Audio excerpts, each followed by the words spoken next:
লোকসভা নিৰ্বাচন 2024 এই নিৰ্বাচন ভাৰতবৰ্ষৰ প্ৰতিগৰাকী ভোটদাতা ৰাইজৰ বাবে অতিকৈ গুৰুত্বপূৰ্ণ। ইয়াৰ পূৰ্বতেও আমি বহু নিৰ্বাচনত অংশগ্ৰহণ কৰিছোঁ, কিন্তু এই নিৰ্বাচনত ভাৰতবৰ্ষৰ মাননীয় প্ৰধানমন্ত্ৰী ডাঙৰীয়াই ভাৰতবৰ্ষৰ 140 কোটি 84 লাখ লোকক নিৰ্দিষ্ট এটা লক্ষ্য স্থিৰ কৰি দিছে। সেই লক্ষ্যটো হ'ল আগন্তুক 5 বছৰৰ ভিতৰত ভাৰতবৰ্ষক বিশ্বৰ তৃতীয়খন সৰ্ববৃহৎ শক্তিশালী ৰাষ্ট্ৰ হিচাপে প্ৰতিষ্ঠা কৰা।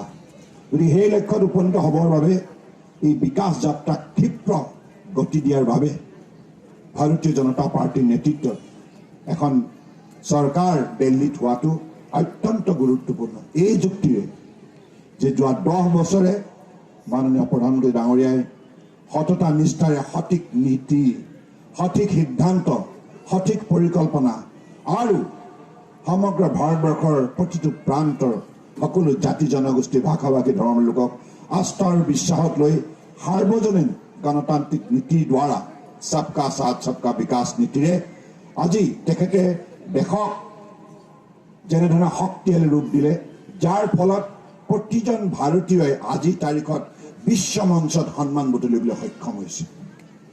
প্ৰত্যেকগৰাকী ভাৰতীয় আজি জুনাইৰ পৰা গৈ পেলাই যি ইউৰোপত পদাৰ্পণ কৰে, যিকোনো ডেকা গাভৰুৱে আমাৰ কোনো জ্যেষ্ঠ নাগৰিক দেখিব ইউৰোপীয়ান দেশবিলাকৰ নাগৰিকসকলো ভাৰতবৰ্ষৰ কথা গুণানুকীৰ্তন কৰিছে। সকলোৱে একেমুখে কৈছে সেইবিলাক উন্নত ৰাষ্ট্ৰ আমেৰিকা, কানাডা, এই ৰাষ্ট্ৰসমূহে এটা সময়ত ভাৰতবৰ্ষক সদায় তুচ্ছ জ্ঞান কৰিছিল। কংগ্ৰেছৰ শাসনকালত ভাৰাক্ৰান্ত হোৱা এইখন ৰাষ্ট্ৰ আৰু অতিকৈ পিছ পৰি থকা ৰাষ্ট্ৰখনৰ অৱস্থা দেখি বিশ্বই হাঁহিছিল।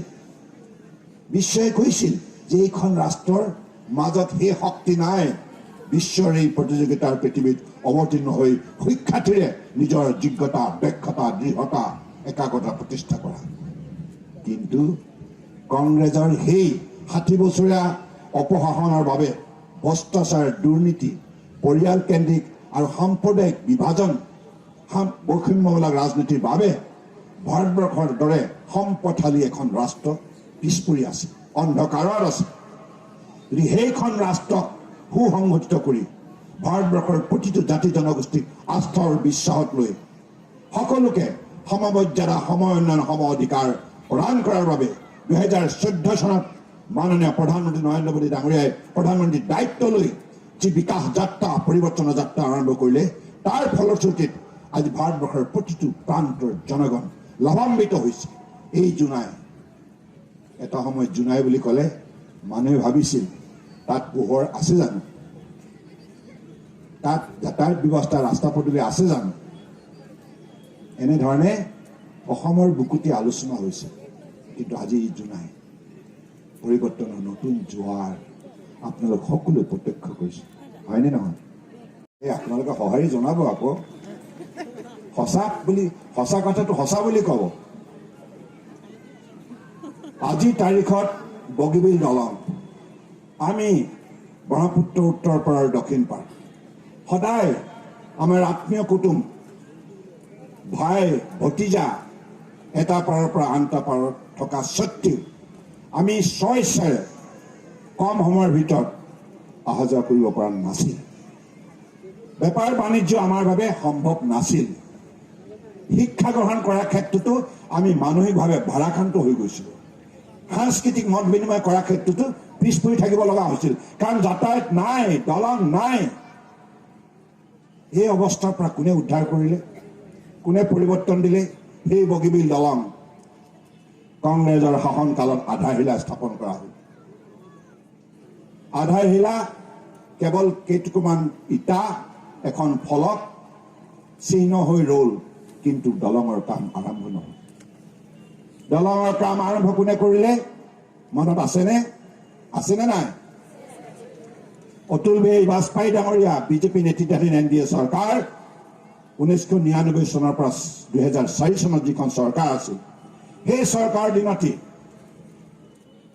বাজপেয়ী ডাঙৰীয়াৰ প্ৰথম পৰ্যায় তেখেতৰ নন লচেবল পুলৰ পৰা 350 কোটি টকা অনুমোদন দি 2002 চনৰ 24 এপ্ৰিল তাৰিখে ডিব্ৰুগড় চকিডিঙি খেলপথাৰৰ পৰা বগীবিল দলঙৰ কাম আৰম্ভ কৰিলে আৰু ইয়াক আকৌ 2005 চনৰ পৰা 2014 চনলৈকে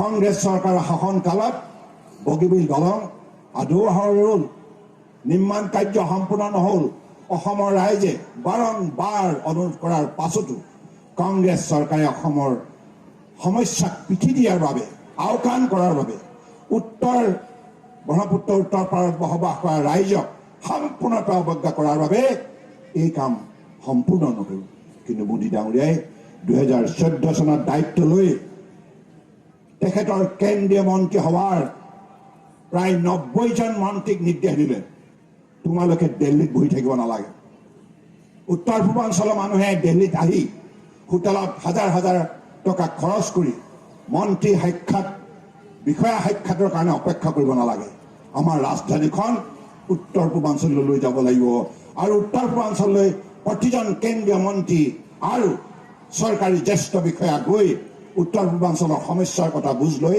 তাত আধৰুৱা প্ৰকল্পবিলাকৰ কাম ক্ষিপ্ৰগতিত সম্পূৰ্ণ কৰিব লাগিব আৰু উন্নত মানদণ্ডৰ সেই কাম সম্পূৰ্ণ কৰিব লাগিব এই নিৰ্দেশনা প্ৰথমবাৰৰ বাবে ভাৰতবৰ্ষৰ 75 বছৰ স্বাধীনতাৰ ইতিহাসত প্ৰধানমন্ত্ৰী নৰেন্দ্ৰ মোদী ডাঙৰীয়াই কেন্দ্ৰীয় মন্ত্ৰী হোৱাত প্ৰদান কৰাৰ ফলত আজি উত্তৰ পূৰ্বাঞ্চল অসম তথা উত্তৰ পূৰ্বাঞ্চলৰ আঠখন ৰাজ্যৰ কি বৈপ্লৱিক পৰিৱৰ্তন হৈছে যাতায়াত যোগাযোগৰ পৰা আৰম্ভ কৰি অনুষ্ঠান প্ৰতিষ্ঠান সকলো ক্ষেত্ৰতে এই কথা আমি সকলোৱে গভীৰভাৱে উপলব্ধি কৰিছোঁ গতিকে তাৰ ফলত মোদী ডাঙৰীয়াই এই ক্ষিপ্ৰতাৰে বগীবিল দলঙৰ কাম এই অভাজন যেতিয়া আপোনালোকৰ আশীৰ্বাদত আপোনালোকৰ মৰম চেনেহ মুখ্যমন্ত্ৰী হিচাপে 2016 চনৰ পৰা 2021 চনলৈ মই কাৰ্যনিৰ্বাহ কৰাৰ সুযোগ লাভ কৰিছিলোঁ অসমৰ ৰাইজৰ সহযোগত সেই সময়তে বগীবিল দলঙৰ কাম সম্পূৰ্ণ হ'ল উন্মোচন হ'ল আৰু আজি ব্ৰহ্মপুত্ৰ উত্তৰ পাৰ দক্ষিণ পাৰৰ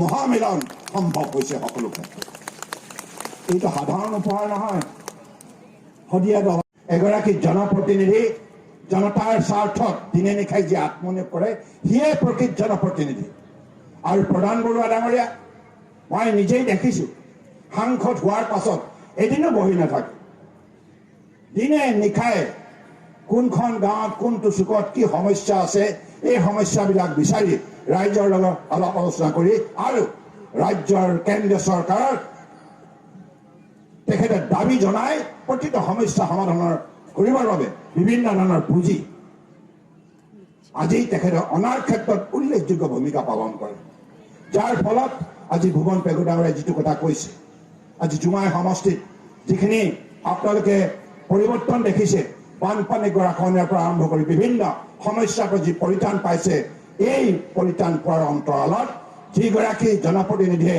অত্যন্ত দক্ষতাৰে পদক্ষেপ লৈছে সেইগৰাকী হ'ল আপোনালোকৰ মৰমৰ বিধায়ক ভুৱন পেগু ডাঙৰীয়া আৰু এই কামত বিশেষভাৱে ইন্ধন যোগাইছে সাংসদ প্ৰধান বৰুৱা ডাঙৰীয়া গতিকে জনপ্ৰতিনিধি যেতিয়া জনতাৰ স্বাৰ্থত আন্তৰিকতাৰে নিষ্ঠাৰে কাম কৰিব সেইজনে আপোনালোকক ভৱিষ্যতৰ দিনত আপোনালোকৰ আশা আকাংক্ষা বাস্তৱত পৰিণত কৰাৰ ক্ষেত্ৰত উল্লেখযোগ্য বৰঙণি আগবঢ়াব পাৰিব গতিকে সেইকাৰণে আপোনালোকৰ জোনাই অঞ্চলৰ ৰাইজৰ এতিয়া কোনো অসুবিধা হ'ব নালাগে আপোনালোকে পোনপটীয়াভাৱে প্ৰধান বৰুৱা ডাঙৰীয়াক শতকৰা 100% লোকে সমৰ্থন কৰক আপোনালোক লাভান্বিত হ'ব সমাজ লাভান্বিত হ'ব ৰাজ্য লাভান্বিত হ'ব দেশ লাভান্বিত হ'ব গতিকে সেই যুক্তিতে আমি জনপ্ৰতিনিধি নিৰ্বাচিত কৰিব লাগে আৰু কংগ্ৰেছ কি যুক্তিত কংগ্ৰেছৰ ভোট দিব লাগে কাৰণ 60 বছৰ কাল কংগ্ৰেছে অসম আৰু অসমীয়াৰ বাবে যি অন্যায় কৰিলে বিভিন্ন দশকত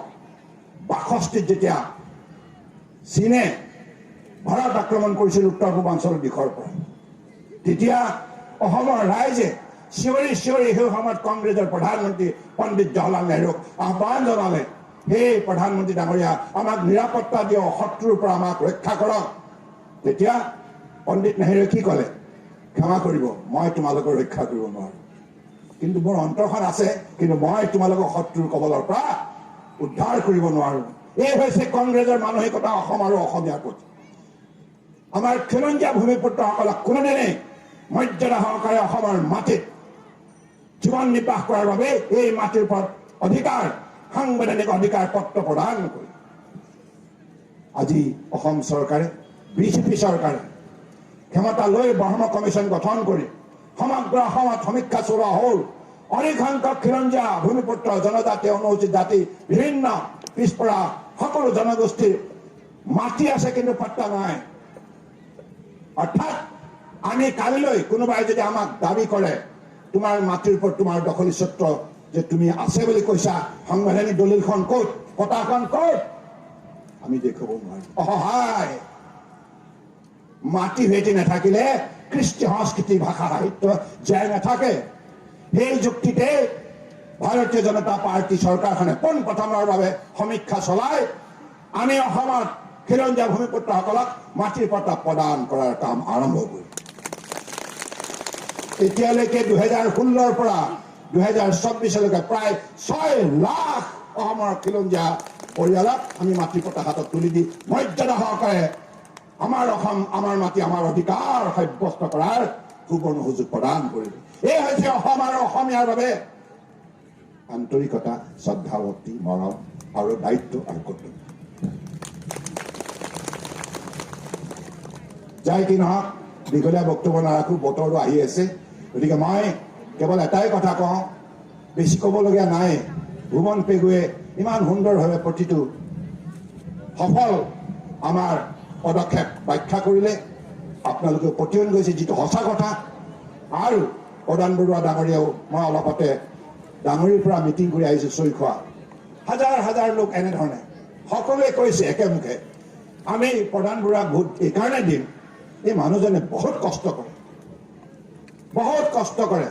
ৰাতিপুৱা 5 বজাৰ পৰা ৰাতি 11 বজালৈকে বিভিন্ন গাঁও, চাহ বাগিচা, বস্তি, চহৰ, গলিগেজ, যিমানখিনি তেখেতৰ সমষ্টিৰ ভিতৰত অন্তৰ্গত এলেকা আছে, প্ৰতিটো অঞ্চলৰ প্ৰতিটো জনগোষ্ঠীৰ লগত কথা বতৰা পাতি যোৱা কাৰ্যকালত যিমান সফলতাৰে তেখেতে কাম কৰিলে, সেইবাবে আপোনালোকেও নিজৰ পুত্ৰ হিচাপে তেখেতক এইবাৰো লখিমপুৰ লোকসভা আসনখন উপহাৰ দিয়ক। দিবনে? দিবনে? দিবনে? তেতিয়াহ'লে এবাৰ মোৰ সৈতে কওক, আকৌ এবাৰ। জোৰে কওক। জোনাই ৰাইজ বিৰাট শক্তিশালী, বিৰাট পৰিশ্ৰমী, সৎ, নিষ্ঠাৱান। গতিকে এইখন সমাজৰ কণ্ঠস্বৰ ইমান দুৰ্বল হ'ব নোৱাৰে। আকৌ এবাৰ, আকৌ এবাৰ। ভাৰত মাতা কি, ভাৰত মাতা কি, ভাৰত মাতা কি, জয় আই অসম, জয় আই অসম। বহুত বহুত